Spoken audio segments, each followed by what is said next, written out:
Well, a habit is a redundant set of automatic, unconscious thoughts, behaviors, and emotions that's acquired through repetition. A habit is when you've done something so many times that your body now knows how to do it better than your mind. So if you think about it, people wake up in the morning, they begin to think about their problems. Those problems are circuits of memories in the brain.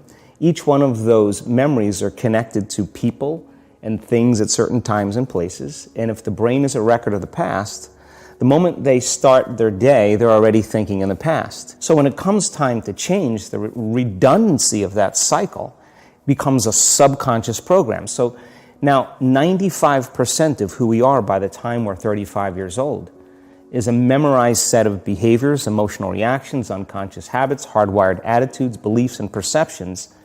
So then how do you begin to make those changes? Well, you have to get beyond the analytical mind, because what separates the conscious mind from the subconscious mind is the analytical mind. And that's where meditation comes in, because you can teach people through practice how to change their brainwaves, slow them down. And when they do that properly, they do enter the operating system where they can begin to make some really important changes. So most people then wait for crisis or trauma or disease or diagnosis. They wait for loss, some tragedy to make up their mind to change. And my message is, why wait? And you can learn and change in a state of pain and suffering, or you can learn and change in a state of joy and inspiration. And I think right now, the cool thing is that people are waking up. The stronger the emotional reaction you have to some experience in your life, the higher the emotional quotient, the more you pay attention to the cause. And the moment the brain puts all of its attention on the cause, it takes a snapshot, and that's called a memory. So long-term memories are created from very highly emotional experiences. Well, it turns out if you allow that emotional reaction, it's called a refractory period, to last for hours or days, that's called a mood. If you keep that same emotional reaction going on for weeks or months, that's called temperament. Why is he so bitter? I don't know, let's ask him. Why is he so bitter? Why are you bitter? Well, I had this thing happen to me 9 months ago. And if you keep that same emotional reaction going on for years on end, that's called a personality trait. Turns out most people spend 70% of their life living in survival and living in stress. So they're always anticipating the worst case scenario based on a past experience. And they're literally, out of the infinite potentials in the quantum field, they're selecting the worst possible outcome, and they're beginning to emotionally embrace it with fear. And they're conditioning their body into a state of fear. Do that enough times, body has a panic attack without you. You can't even predict it because it's programmed subconsciously. Every time they recall the event, they're producing the same chemistry in their brain and body as if the event is occurring, firing and wiring the same circuits and sending the same emotional signature to the body. Well, what's the relevance behind that? Well, your body is the unconscious mind. It doesn't know the difference between the experience that's creating the emotion and the emotion that you're creating by thought alone. So the body's believing it's living in the same past experience, and the moment you decide to make a different choice, get ready, because it's going to feel uncomfortable.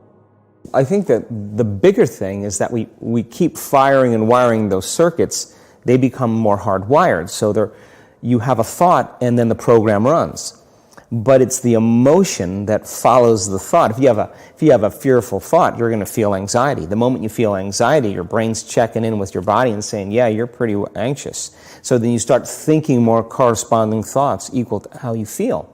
Your body is your unconscious mind.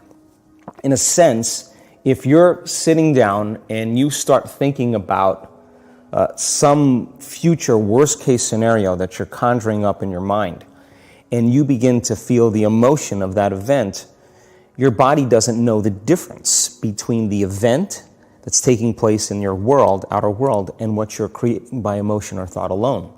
So most people then, they're constantly reaffirming their emotional states. I'm in the unknown, and I always say the best way to predict your future is to create it. Not from the known, but from the unknown. What thoughts do you want to fire and wire in your brain? What behaviors do you want to demonstrate in one day? The act of rehearsing them mentally, closing your eyes and rehearsing the action. By closing your eyes and mentally rehearsing some action, your brain is no longer a record of the past. Now it's a map to the future.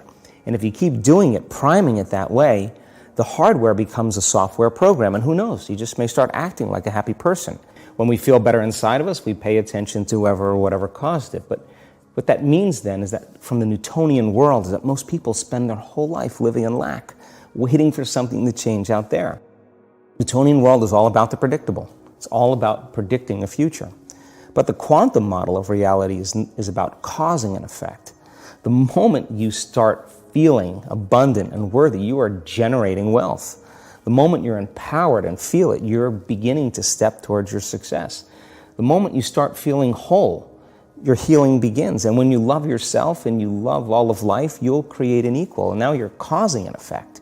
Then you start saying, my thinking and my feeling is changing an outcome in my life. And now, if you wake up in the morning and you're not being defined by a vision in the future, as you see the same people and you go to the same places and you do the exact same thing at the exact same time, it's no longer that your personality is creating your personal reality. Now your personal reality is affecting or creating your personality. They need the outer world to feel something. Why is meditation the tool? Well, let's sit down, let's close our eyes. Let's disconnect from your outer environment. So if you're seeing less things, there's less stimulation going to your brain. If you're playing soft music or you have earplugs in, less sensory information coming to your brain, so you're disconnecting from your environment. If you can sit your body down and tell it to stay like an animal, stay right here. I'm going to feed you when we're done. You can get up and check your emails, you can do all your texts, but right now, you're going to sit there and obey me. You're telling the body it's no longer the mind, that you're the mind, and now your will is getting greater than the program. And if you keep doing this over and over again, over and over again, over and over again, just like training a stallion or a dog, it's just going to say, I'm going to sit. And the moment that happens, when the body's no longer the mind, when it finally surrenders, there's a liberation of energy. We go from particle to wave, from matter to energy, and we free ourselves from the chains of those emotions that keep us in the familiar past. And we've seen this thousands of times. In fact, we can actually predict it now on a brain scan. Because the more conscious you become of those unconscious states of mind and body, the less likely you're going to go unconscious during the day. And that thought is not going to slip by your awareness unchecked, because it means to know thyself. The word meditation means to become familiar with. So as you become familiar with the thoughts, the behaviors, and the emotions of the old self, and so we have to unlearn before we relearn. We have to break the habit of the old self before we reinvent a new self. We have to prune synaptic connections and sprout new connections. We have to unfire and unwire and refire and rewire. We have to unmemorize emotions that are stored in the body, and then recondition the body to a new mind and to a new emotion, like deprogram and reprogram. That's the act, and it's a two-step process. When you turn on the stress response and you can't turn it off, now you're headed for disease, because no organism in nature can live in emergency mode for that extended period of time. It's a scientific fact that the hormones of stress downregulate genes and create disease, long-term effects. Human beings, because of the size of the neocortex, we can turn on the stress response just by thought alone. We can think about our problems and turn on those chemicals. So if it's possible that our thoughts could make us sick, is it possible then our thoughts could make us well? And the answer is absolutely yes.